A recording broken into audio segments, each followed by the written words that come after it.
और खबरों में आगे बढ़ेंगे, जहां यूपी के वाराणसी में बुधवार को ढाबे के कमरे में छात्रा की गला रेत कर हत्या कर दी, जिसके बाद इलाके में सनसनी फैल गई और छात्रा के साथ आया युवक मौके से फरार हो गया। ढाबे में लगे सीसीटीवी की मदद से पुलिस आरोपी की तलाश में जुट चुकी है। वहीं मौके पर परिजनों और ग्रामीणों की भीड़ जुटी हुई नजर आई। वहीं घटना को लेकर समाजवादी पार्टी के अध्यक्ष अखिलेश यादव ने दुख प्रकट किया और परिजनों को न्याय मिलने को लेकर अपील की है और पोस्ट किया है।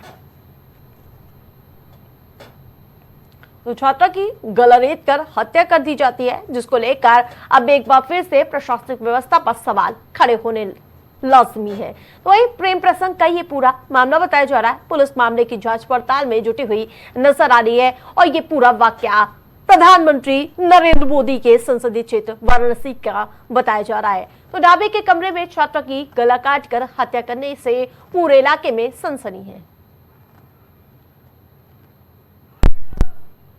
राजेश हमारे साथ ज्यादा अपडेट के साथ जुड़ चुके हैं। राजेश, जिस प्रकार से प्रधानमंत्री नरेंद्र मोदी के संसदीय क्षेत्र से सनसनीखेज मामला सामने आया है, क्या कुछ पूरा वाकया?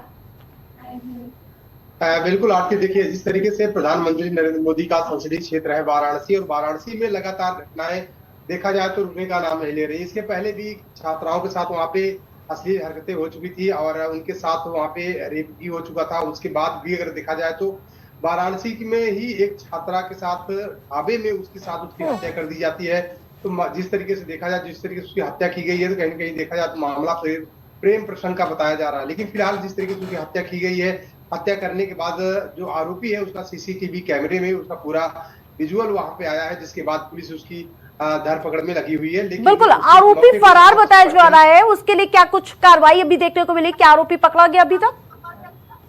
देखिए आरती, आरोपी अभी भी फरार है, क्योंकि पुलिस जिस तरीके से वहां पे सीसीटीवी कैमरा में जो फुटेज आया था उसके आधार पे पुलिस जो है उसकी तफ्तीश कर रही है, उसकी लगातार छानबीन कर रही है। लेकिन अभी तक अगर देखा जाए तो जो अपराधी है वो पुलिस की गिरफ्त से बाहर है। लेकिन वही अगर बात करें समाजवादी पार्टी के राष्ट्रीय अध्यक्ष अखिलेश यादव ने भी इस पर गहरा दुख जताया है और उन्होंने कहा है कि बीजेपी सरकार में जंगल राज है और बहु बेटियां अगर देखा जाए तो सुरक्षित नहीं है। और जहां एक तरफ बीजेपी महिलाओं के सशक्तिकरण की बात करती है, बीजेपी जहां पे जीरो टॉलरेंस की बात करती है, तो कहीं कहीं देखा जाए बीजेपी की सरकार में लगातार अपराध का ग्राफ बढ़ता नजर आ रहा है। वहीं अगर बात करें एनसीआरबी के आंकड़े की, तो एनसीआरबी के आंकड़े भी लगातार बीजेपी की सरकार में अपराध को बढ़ता हुआ बता रहे हैं। बिल्कुल, सीसीटीवी फुटेज सामने आया जिसमें साफ तौर पर देखा गया कि किस प्रकार से आरोपी वारदात को अंजाम देता और फरार हो जाता है, लेकिन किसी को भनक तक नहीं लगती है। बाद में सनसनी का माहौल।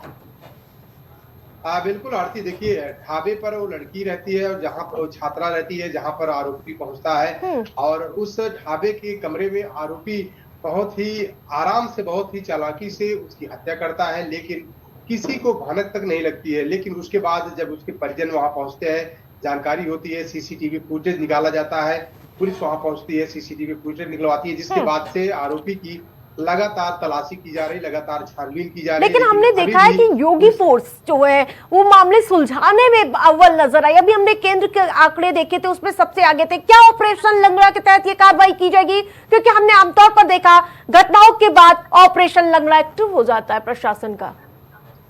देखिए आरती, योगी सरकार ऑपरेशन लंगड़ा तो चला रही है, लेकिन ऑपरेशन लंगड़ा के तहत अगर देखा जाए, फिर भी ऑपरेशन लंगड़ा तहत के इसका अभियान चलने के बावजूद भी अगर देखा जाए तो पूरे प्रदेश में इस तरीके से भयावह तस्वीर है। पूरा अपराध का ग्राफ लगातार बढ़ता जा रहा है, क्योंकि एनसीआरबी का जो आंकड़ा आया, अगर देखा जाए तो देश में पहले नंबर पर उत्तर प्रदेश है एनसीआरबी के आंकड़े के आधार पर। तो जाहिर सी बात है कि अगर इस कदर अगर अपराध उत्तर प्रदेश में व्याप्त है, तो कहीं कहीं देखा जाए तो योगी सरकार के कानून पर, बिल्कुल कार्यशैली पर सवाल उठना लाजमी है। तमाम अपडेट के लिए धन्यवाद राजेश आपका।